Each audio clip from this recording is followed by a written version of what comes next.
How to add custom watermark in TradingView. Want to add a custom watermark to your TradingView charts? In this tutorial, I'll show you a simple way to personalize your charts with a custom logo, text, or watermark. So let's get started.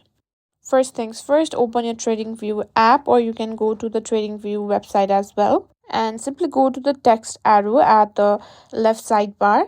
Here, as you can see, you can find various options, but for today's video, we're going to be choosing image. Now, once you've done that, simply choose your image that you want to add. Tap on choose image and it will open your file explorer. Just navigate to the watermark file which you want to add in your TradingView. Once you've done that, now let's adjust its transparency. You can see a slider over here.